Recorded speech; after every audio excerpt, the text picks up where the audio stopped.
जैसा कि दोस्तों मैंने इसके पहले वाले वीडियो में उत्पादन के बारे में कुछ डिस्कस नहीं किया था, ये मेरा छूट गया था। तो नेक्स्ट वीडियो में मैंने बताया था कि अगले वीडियो में इसको कवर अप करेंगे। तो जाहिर सी बात है, उत्पादन क्या होता है इसे सिंपली अगर देखेंगे, उत्पादन कि कोई एक ठोस का कोई ऐसा अवस्था होता है कि अगर उसको हम गर्म करेंगे तो वह बिना द्रव अवस्था में बदले सीधे गैस अवस्था में परिवर्तित हो जाता है। कहने का मतलब कि ठोस का ऐसा अवस्था कि वह बिना द्रव अवस्था में बदले सीधे गैस अवस्था में परिवर्तित हो जाए, इस अवस्था को क्या कहते हैं? उत्पादन। इस क्रिया को उत्पादन कहते हैं।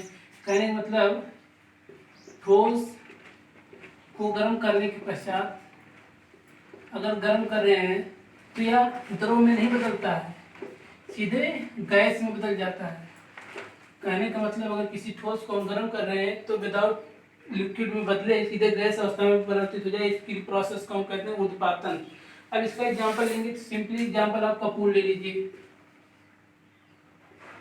कपूर जो कि जनरली आप घरों में यूज करते हैं, कपूर ले लीजिए। अगर कपूर को हम देखते हैं, पहले हमारा रहता है सॉलिड स्टेट में। अगर इसको हम जलाते हैं या टेम्परेचर पे गर्म करते हैं तो क्या होता है, ये लिक्विड फॉर्म में विदाउट लिक्विड फॉर्म चेंज हुए सीधे क्या होता है, गैस में कन्वर्ट हो जाता है। ये हमारा कपूर है। अब इसको गर्म करेंगे तो सीधे ये क्या होता है, एयर में मिल जाता है। कहने मतलब गैस अवस्था में परिवर्तित हो जाता है। तो ठोस की वह अवस्था जो सीधे गैस अवस्था में परिवर्तित हो जाए, उस प्रोसेस को हम क्या कहते हैं, उत्पादन। उस प्रोसेस को उत्पादन मैंने बताया। एग्जाम्पल कपूर ले लीजिए। कपूर को आप गर्म करेंगे सीधे या गैस अवस्था में कन्वर्ट हो जाता है। तो यहाँ तक ये क्लियर हुआ। तो आगे मेरा टॉपिक है क्या, क्लासिफिकेशन ऑफ मैटर्स। तो यहाँ तक आई होप यहाँ तक आप लोगों को अच्छी से समझ में आ रहा हो। और जो भी प्रॉब्लम हो आप प्लीज कमेंट बॉक्स में शेयर कीजिए।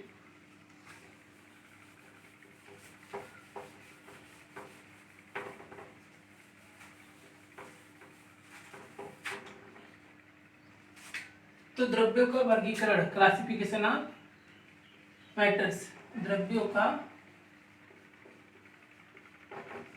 वर्गीकरण। तो द्रव्यों का वर्गीकरण, द्रव्य को कितने रूप में बांटा गया है तो जनरली आप देखेंगे, अगर कोई भी हमारा द्रव्य है तो देखेंगे कैसे इसका क्लासिफिकेशन किया गया है। तो एक होता है शुद्ध पदार्थ,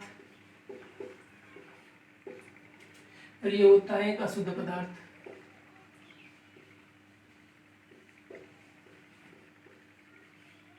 अब शुद्ध पदार्थ में मेरा क्या क्या आता है, इसको ध्यान देंगे। शुद्ध पदार्थ में दो हमारे आते हैं, एक होता है तत्व, एक होता है यौगिक। शुद्ध पदार्थ के दो पार्ट होते हैं, एक होता है तत्व, एक यौगिक। अशुद्ध पदार्थ के भी दो पार्ट होते हैं,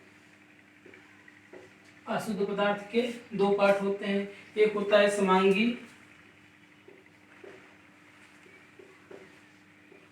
एक होता है विषमांगी।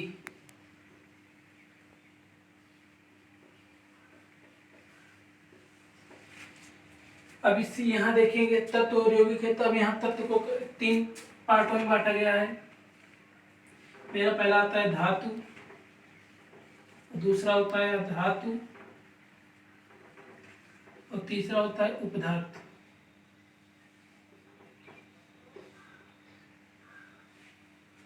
तो जाहिर सी बात स्टूडेंट, आप देख रहे हैं कि क्लासिफिकेशन ऑफ द्रव्य मतलब कि द्रव्यों का वर्गीकरण किया गया है। तो आप देखेंगे ये द्रव्य है, द्रव्य का पहले टू पार्ट में डिवाइड किया गया है, दो भागों में, शुद्ध पदार्थ एक अशुद्ध पदार्थ होता है। अब शुद्ध पदार्थ को दो भागों में बांटा गया है, तत्व और यौगिक। अब फिर क्या हो रहा है, यहाँ तत्व को बांटा गया है तीन भागों में, धातु, अधातु और उपधातु। यहाँ अशुद्ध पदार्थ है, अशुद्ध पदार्थ को दो भागों में बांटा गया है, समांगी और विषांगी। तो इसको आप नोट कर लीजिए अच्छे से, आगे इसके बारे में डिस्कस करेंगे। तो द्रव्य क्या होता है ये तो आपको पहले से ही पता है। तो आप देखेंगे शुद्ध पदार्थ क्या होता है, यहाँ से स्टार्ट करेंगे।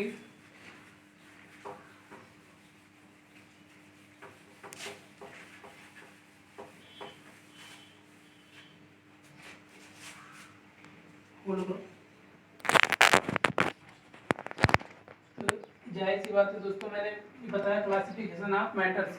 तो यहाँ पहला जो टॉपिक मेरा आता है द्रव्य क्या होता है। द्रव्य के बारे में पहले बता दिया, एक बार फिर रिपीट कर रहा हूँ कि द्रव्य क्या होता है। द्रव्य कहने मतलब वह वस्तु जो कुछ स्थान को कवर करता है, जिसमें वेट होता है, वह हमारा द्रव्य कहलाता है। एनी सब्सटेंस यह ब्रह्मांड में जितनी वस्तुएं मौजूद है सब द्रव्य के अंतर्गत आती है। हमारी बॉडी भी द्रव्य के अंतर्गत आती है, क्योंकि हमारे बॉडी में कुछ वेट है, कुछ स्पेस को कवर अप करता है, और जिसे हम अपने ज्ञानेंद्रियों द्वारा, किसी के ज्ञानेंद्रियों द्वारा अनुभव कर सकते हैं। सेम ये प्रोसेस है। कहने का मतलब जिसमें वेट है, शेप है, और जिसे हम ज्ञानेंद्रियों द्वारा अनुभव कर सकें, वो हमारा द्रव्य कहलाता है। तो आगे द्रव्य के बाद मेरा टॉपिक आता था कि द्रव्य को दो भागों में बांटा जाए। एक होता है शुद्ध पदार्थ, एक होता है अशुद्ध पदार्थ। अशुद्ध पदार्थ क्या होता है कि वे पदार्थ जिनका रासायनिक संगठन निश्चित होता है। कहने का मतलब शुद्ध पदार्थ जिसका रासायनिक संगठन निश्चित होता है उसे हम शुद्ध पदार्थ कहते हैं। कोई भी ऐसा पदार्थ जिसका रासायनिक संगठन निश्चित होता है उसे हम शुद्ध पदार्थ कहते हैं। ये हमारा क्लियर है। अब यह अशुद्ध पदार्थ जिसका रासायनिक संगठन निश्चित नहीं होता, यह हमारा अशुद्ध पदार्थ कहलाता है। बहुत लेंदी डिफिनेशन नहीं रखना है मुझे, यहाँ समझना है कॉन्सेप्ट को। शुद्ध पदार्थ जिसका रासायनिक संगठन निश्चित होता है उसे हम शुद्ध पदार्थ कहते हैं। अशुद्ध पदार्थ जिसका रासायनिक संगठन निश्चित नहीं होता है अशुद्ध पदार्थ कहलाता है। अब देखते हैं इसके अंतर्गत कितने आते हैं। शुद्ध पदार्थ के अंतर्गत मेरा 3 आया था, 2 शुद्ध पदार्थ के अंतर्गत तत्व और यौगिक आया था। तत्व क्या होता है दोस्तों, सिंपली पढ़ेंगे। तत्व जो होता है एक या एक से अधिक एटम से मिलकर बना होता है, ये जो होता है, पर एक या एक से अधिक परमाणु से मिलकर बना होता है। ये जो हमारा तत्व होता है एक या एक से अधिक परमाणु से मिलकर तत्व हमारा तैयार होता है। यहाँ सिंपली डिफिनेशन पढ़ेंगे। तत्व क्या होता है, 2 या 2 से अधिक परमाणुओं से मिलकर जो बनता है उसे हम तत्व कहते हैं। यौगिक क्या होता है, 2 या 2 से अधिक अणुओं से मिलकर बना होता है, उसे यौगिक कहते हैं। तत्व 2 या 2 से अधिक परमाणुओं से मिलकर बना होता है। यौगिक 2 या 2 से अधिक अणुओं से मिलकर बना होता है। यौगिक का एक हम कोई एग्जाम्पल ले रहे हैं, यौगिक का सपोर्ट ले रहे हैं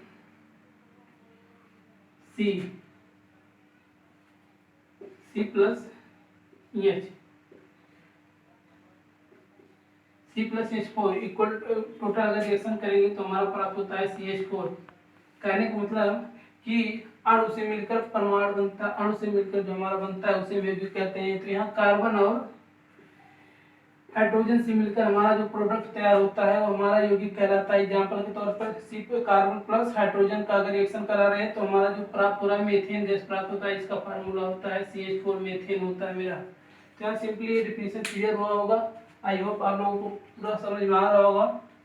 तो यहाँ जो मेरा तत्व है क्लियर है कि 2 या 2 से अधिक परमाणुओं से मिलकर बना होता है। यौगिक 2 या 2 से अधिक अणुओं से मिलकर बना होता है। एग्जाम्पल मैंने बता दिया। अब देखेंगे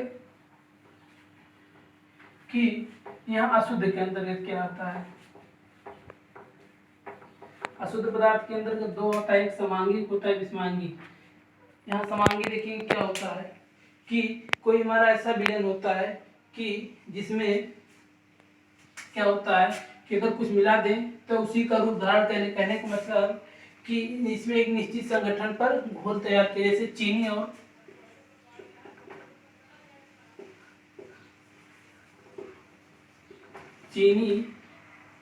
व पानी का घोल, इस घोल को हम कहते हैं समांगी।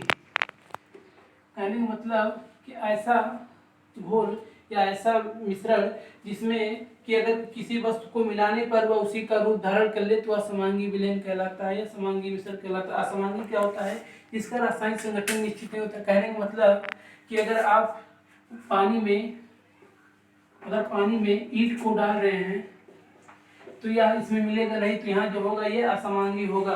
कहने का मतलब समांगी क्या है कि जिसमें अगर पानी में कुछ मिला दें तो उसमें मिल जाए, तो इस पूरे प्रोसेस को हम समांगी मिश्रण कहते हैं। लेकिन अगर पानी में किसी और अतिरिक्त पदार्थ जैसे ईंट ना रहे, पत्थर ना रहे, कंकड़ डाल रहे हैं तो डालने के पश्चात देखेंगे इसमें मिक्स नहीं होगा, इस घोल में इसका शेप या आकार प्राप्त नहीं कर पाएगा। तो इस प्रोसेस को हम कहते हैं विषमांगी मिश्रण। तो यहाँ मेरा ये क्लियर हुआ। अब देखेंगे तत्व के अंतर्गत मेरा 3 आया था, ये भी क्लियर कर लेंगे। आई होप आप लोगों को समझ में अच्छे से आ रहा होगा। अब देखते हैं तत्व के अंतर्गत 3 आया था मेरा। तत्व मैंने बताया कि ये 2 या 2 से अधिक परमाणुओं से मिलकर बना होता है। तत्व के अंतर्गत 3 आया था। पहला मेरा आया था धातु, ये दूसरा आया था धातु, ये तीसरा उपधातु। धातु क्या होता है कि इसमें एक एक्स्ट्रा प्रॉपर्टी होती है, कहने का मतलब कि इसमें एक्स्ट्रा चमकने का गुण होता है। कहने का मतलब कि जो हमारा धातु होता है उसमें चमकने वाला गुण होता है, तन्यता होती है। कहने का मतलब अगर पीटेंगे तो उसमें आवाज निकलेगी, और इसे अगर पीटेंगे तो ये पतली चद्रों के रूप में कन्वर्ट हो जाएगा। धातु का प्रॉपर्टी क्या होता है, पहला कि इसमें एक विशेष प्रकार की चमक होती है, नंबर 2 तन्यता होती है, और नंबर 3 पतली चद्रों के रूप में कन्वर्ट हो जाती है। पतली चद्दर के रूप में कन्वर्ट हो जाती है। अब इसका अगर एग्जांपल ले रहे हैं धातु का, हमारा कोई भी एग्जांपल ले रहे हैं, जैसे ले रहे हैं Fe मतलब आयरन, लोहा ले रहे हैं, लोहा को अगर पीटेंगे तो यह कुछ आवाज भी देगा। अगर लोहे पे पीटेंगे तो आवाज निकलेगा, एक तन्यता निकलेगी। और इसको अगर हम पीट कर पतली चद्दर में भी कन्वर्ट कर सकते हैं, इसमें एक विशेष प्रकार की चमक होती है। तो एग्जाम्पल मैंने बताया Fe मतलब लोहा, लोहा का अगर ये तीनों प्रॉपर्टी होती है धातु, कहने का मतलब इससे चमक होती है, तन्यता होती है, पतली चद्दरों में कन्वर्ट कर सकते हैं, उसे हम धातु कहते हैं। ये इसका एग्जाम्पल है Fe। आधार क्या होता है, सेम इसका अपोजिट, सेम इसका अपोजिट। आधार जैसे हम ले रहे हैं ईंट ले रहे हैं, ईंट में भाई कोई विशेष प्रकार की चमक नहीं होती है। अगर इसको हम पीटेंगे तो ये तुरंत टूट जाएगी। कहने का मतलब इसमें तन्यता वाला कोई प्रॉपर्टी नहीं होता है, भंगुर होता है। अगर इसको हम कहीं ऊपर से गिराएंगे तुरंत ही टूट जाएगा। तो आधार सिम इसी का अपोजिट, ना उसमें चमक होती है, ना तन्यता होती है, ना ही पतली चद्दर में कन्वर्ट कर सकते हैं। ये मेरा क्लियर है। तो आधार का अगर कोई भी ले रहे हैं एग्जाम्पल, हाइड्रोजन ले रहे हैं, ऑक्सीजन, ये सब है आधार के। उपधात क्या होते हैं दोस्तों, इन दोनों से मिलकर जो बना होता है, धातु और आधार से मिलकर जो बना होता है उसे उपधात कहते हैं। धातु प्लस आधार, आधार से जो मिलकर बना होता है उसे उपधात कहते हैं। धातु और आधार से मिलकर जो बना होता है उसे उपधात कहते हैं। उपधात का कोई अगर एग्जांपल हम ले रहे हैं, एंटीमनी ले, आर्सेनिक ले, AS आर्सेनिक या एंटीमनी, AS आर्सेनिक या एंटीमनी ले रहे हैं, एंटीमनी कोई भी अगर ले रहे हैं तो उपधात क्या है कि धातु और आधार से मिलकर बना होता है, जिसे हम उपधात कहते हैं। यहाँ आर्सेनिक ले लिए हैं दोस्तों। आई होप ये वीडियो आपको अच्छा लगा होगा।